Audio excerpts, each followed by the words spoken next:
Hello everyone, আমি দেবিকা। আমার দেবিকাস home কুকিংয়ে আপনাদের সবাইকে স্বাগত জানাচ্ছি। আশা করছি আপনারা সবাই ভালো আছেন, সুস্থ আছেন। বাঙালিদের মধ্যে মাছ খাওয়াটা কিন্তু খুবই জনপ্রিয় একটা খাবার। আর আজকে একটা দুর্দান্ত একটা রেসিপি নিয়ে এসেছি, যেটা দেখলেই কিন্তু জিভে জল এসে যাবে। আর বানাতে খুবই সহজ। আপনারা যদি রান্নাও না পারেন, কিন্তু এই রেসিপিটা দেখলেই কিন্তু আপনারা রান্না করে নিতে পারবেন। এত সহজে রান্না আর এত কম টাইমে রান্না হয়ে যাবে। এই রেসিপিটা হলো গিয়ে ভাপা পাবদা। চলুন রেসিপিটা স্টার্ট করে নিচ্ছি। এইখানে আমি নিয়ে নিয়েছি 2 চামচের মতন সাদা সর্ষে আর 1.5 চামচের মতন আমি এখানে কালো সর্ষে নিয়ে নিয়েছি। সাথে আমি নিয়ে নেব এইটার মধ্যে 3 থেকে 4টে আমি কাঁচা লঙ্কা। তো ফার্স্টে আমি সর্ষেগুলোকে ভালোভাবে শুকনোভাবেই কিন্তু আমি গুঁড়ো করে নিয়েছি। তারপরে আমি কাঁচা লঙ্কা দিয়ে একটুখানি জল দিয়ে খুব ভালোভাবে এটার পেস্ট বানিয়ে নিয়েছি। তো দেখতেই পাচ্ছেন আমার পেস্ট ভালো করে হয়ে গেছে। আর আমি 10 মিনিট আগেই কিন্তু মাছগুলোর মধ্যে আমি নুন আর হলুদ মাখিয়ে রেখে দিয়েছিলাম মেরিনেশনের জন্য। তারপরে আমি একটা বড় বাটি নিয়ে নিয়েছি, তার মধ্যে সবগুলো মাছ আমি নিয়ে রেখে দিচ্ছি। তো এইখানে আমি 6টা ছোট ছোট পাবদা মাছ নিয়েছি।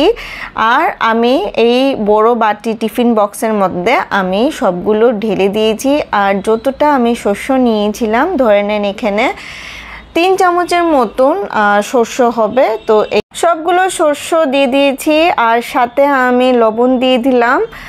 আর সাথে আমি দিয়ে দিব এখানে একটুখানি হলুদ গুঁড়ো।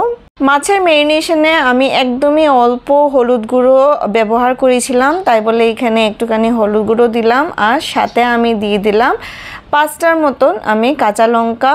কাঁচা লঙ্কা আপনারা চিড়ে দিতে পারেন, এখানে আমি আস্তই দিয়ে দিলাম। তারপর এখানে আমি দিয়ে দিব সর্ষের তেল। সর্ষের তেল বড় 2 চামচ থেকে 2.5 চামচ আমি সর্ষের তেল দিয়ে দিলাম। আর সব কিছু হাত দিয়ে মাখিয়ে নিতে হবে। তারপরে আমি এখানে একটুখানি ঝোলের জন্য জল দিয়ে দিলাম। তো ভালো করে কিন্তু মাছগুলোর মধ্যে সব মশলা লাগিয়ে নিতে হবে, তারপরে কিন্তু জলটা দিবেন। তো যে যতটুকু ঝোল পছন্দ করেন অতটুকু জল দিয়ে দিবেন। আর আমার এখানে যেটা মশলা লাগানো ছিল সর্ষের, সবগুলো আমি এরকম জল দিয়ে ধুয়ে ওই জলটাই কিন্তু আমি এই মাছের মধ্যে দিয়ে দিলাম। তো দেখতে পাচ্ছেন জাস্ট আমার মাছগুলো যাতে ডুবে থাকে জলের মধ্যে, এতটুকুই কিন্তু আমি জল দিয়েছি। বেশি জল দিয়ে দিলে কি হবে, সর্ষের যেটা ঝ্যাং আছে, যেটা টেস্ট আছে, ওইটা একদমই নষ্ট হয়ে যাবে আর একদমই পাতলা ঝোলের মতন খেতে লাগবে। তো এমনই জল দিবেন যাতে মাছটা জাস্ট ডুবে থাকে জলের মধ্যে। তো আমার এটা রেডি হয়ে গেছে। আর লাস্টে আমি দিয়ে দিব কাশ্মীরি লাল লঙ্কার গুঁড়ো।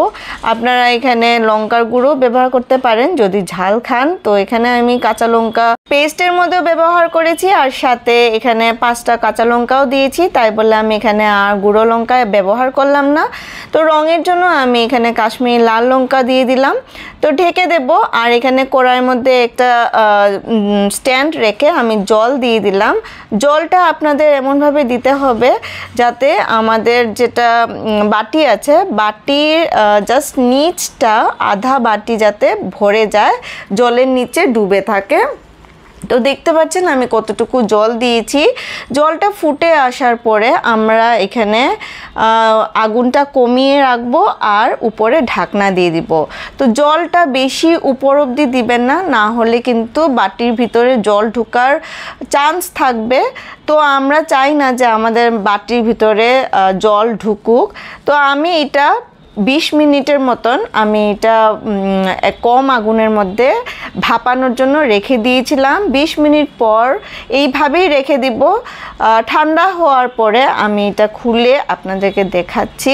তো দেখতেই পাচ্ছেন কি দারুণ দুর্দান্ত হয়েছে আমার তরকারিটা। আপনারাও বাড়িতে বানান, খুব ইজি বানানো, অনেক কম সময়ে আর খুব কম উপকরণে এই তরকারিটা রেডি হয়ে যায়। আশা করছি আজকের এই ছোট ভিডিওটা আপনাদের ভালো লাগবে। ভালো লাগলে কিন্তু সাবস্ক্রাইব করতে একদম ভুলবেন না, আর কমেন্ট, লাইক, শেয়ার অবশ্যই করে দিবেন। দেখা হচ্ছে আরেকটা ভিডিওতে। ভালো থাকবেন, সুস্থ থাকবেন, বাই বাই।